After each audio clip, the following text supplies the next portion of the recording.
Hi guys, मैं हूं तरन mist और स्वागत है आप सबका एक brand new amazing interesting episode में।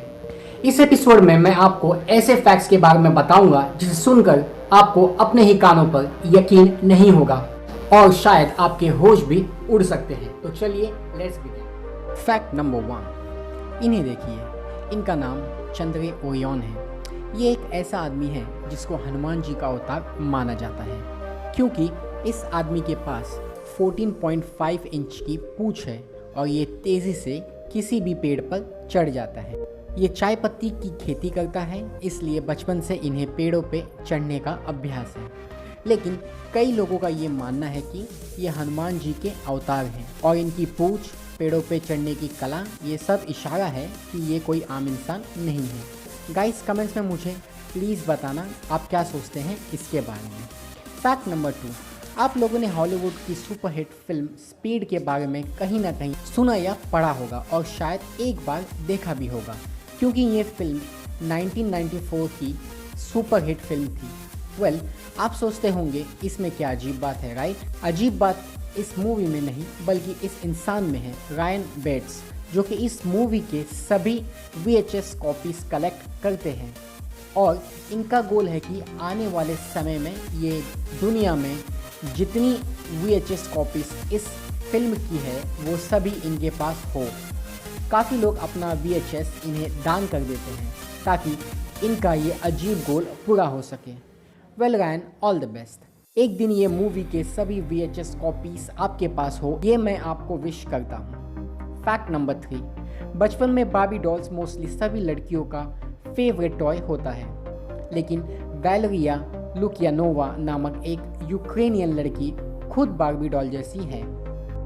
यकीन नहीं होता तो ये देखिए।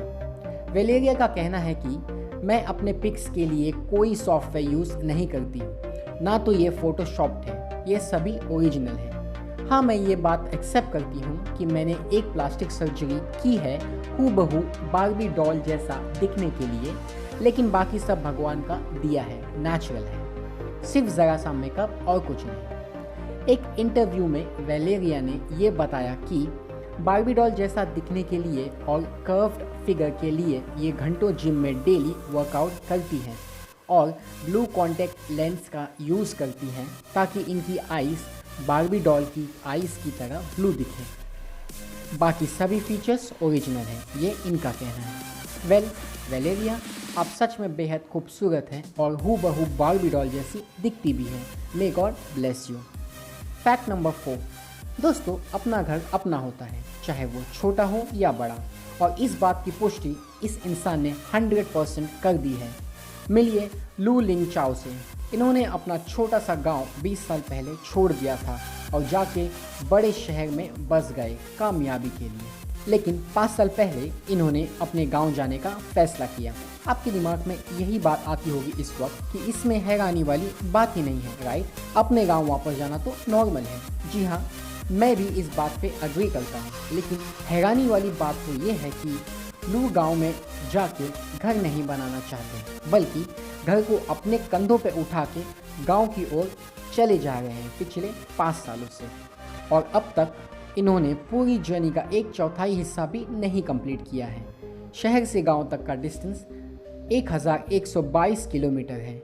अब देखना यह है कि मिस्टर लू कौन सी सदी में अपने गांव पहुंचेंगे और तब तक इनकी पीठ का हाल क्या होगा। जोर लगा के हैया। फैक्ट नंबर 5, यूनान प्रोविंस, जो कि साउथ वेस्टर्न चाइना में है, यहाँ एक ऐसा थीम पार्क है जहाँ सिर्फ ड्वार्फ यानी कि बौने लोग काम करते हैं। यहाँ के सभी स्टाफ की हाइट 4 फीट 3 इंच से ज़्यादा नहीं है। ऐसा लगता है कि ये जगह स्पेशली ड्वार्फ्स के लिए ही बनाई गई है। इसे ड्वार्फ एम्पायर के नाम से भी जाना जाता है। चाइना में कहीं भी अगर किसी भी बौने को कोई सपोर्ट नहीं करता है या तो इनकी इंसल्ट करता है तो ये बौने ड्वार्फ एम्पायर में पनाह लेते हैं। दिन भर यहाँ के स्टाफ आने वाले लोगों को एंटरटेन करते हैं, पैसे कमाते हैं और शाम में साफ सफाई और फिर रात में अपने छोटे छोटे क्यूट से घरों में आराम करते हैं। यहाँ हर तरह के ड्वार्फ कलाकार आपको मिल जाएंगे, सिंगर्स से लेके डांसर्स तक, कंग फू मास्टर्स और एक्टर्स। यहाँ जाते ही आपको ऐसा लगेगा कि आप किसी अलग ही दुनिया में आ गए हैं। दोस्तों, अगर आप कभी चाइना में जाते हैं तो यहाँ एक बार विजिट ज़रूर करना। Fact number 6। अब मैं आपको जिस इंसान के बारे में बताने वाला हूँ, मुझे अब तक समझ में नहीं आ रहा है कि ये लकी है या अनलकी। शायद आप मेरी मदद कर सकते हैं। फ्रेन सिलाक, ये क्रोएशिया में रहते हैं। इन्हें अमर इंसान, बेवकूफ़ इंसान, बेखौफ इंसान, मनहूस इंसान और अन्य ऐसे कई नामों से संबोधित किया जाता है। ऐसा इसलिए क्योंकि 1962 से लेकर अब तक इनके साथ कुछ ऐसी घटनाएं घटी कि लोग आज भी इन्हें एक नॉर्मल इंसान नहीं कहते हैं। सबसे पहले 1962 में ये एक ट्रेन में थे। ट्रेन का एक्सीडेंट हो गया, सभी लोगों की डेथ हो गई, लेकिन सिर्फ अकेले फ्रेन बच गए। तब कई लोगों ने इसे चमत्कार, कुदरत का करिश्मा बताया और इन्हें लकी भी माना।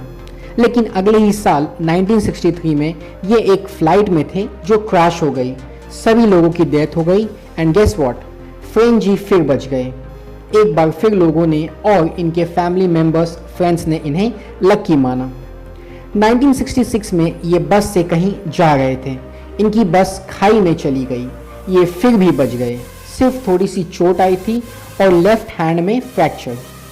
अब इनके फैमिली मेंबर्स और फ्रेंड्स इनसे दूरी रखने लगे। उन्हें लगने लगा कि शायद ये मनहूस और श्रापित इंसान है जिसे भगवान सज़ा देना चाहता है और इसके साथ जो भी रहेगा उसे भी सज़ा मिलेगी, और सभी ने फ्रेन का साथ छोड़ दिया। एक बार फिर 1973 में इनकी कार का फ्यूल पंप फट गया और गाड़ी में आग लग गई, लेकिन ये फिर भी बच गए। Wow, unbelievable. फिर कुछ सालों तक छोटी मोटी घटनाएं इनके साथ घटती रही। अंत में 1995 में इनका एक बार फिर एक मेजर एक्सीडेंट हुआ। इस बार ये 100 किलोमीटर पर आवर की स्पीड से गाड़ी चला रहे थे। तभी एक ट्रक तेज़ी से आया और इनकी गाड़ी को टक्कर मारते हुए हवा में उछाल दिया। ये कैसे कैसे इस गाड़ी से रेंगते हुए बाहर आ गए। तभी कुछ ही मिनटों में पूरी गाड़ी ब्लास्ट हो गई और एक बार फिर ये बच गए। अब तो इनकी काम वाली बाई भी काम छोड़कर चली गई। आज भी ये अकेले रहते हैं। तो अब आप सभी समझ ही गए होंगे मैंने स्टार्ट में ऐसा क्यों कहा था कि ये इंसान लकी है या अनलकी।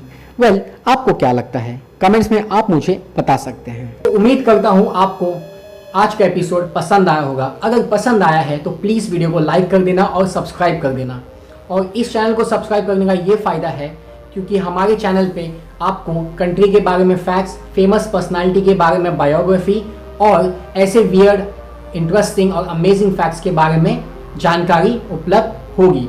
तो मिलता हूँ आपसे मैं अगले एपिसोड में। तब तक के लिए टेक केयर, धन्यवाद।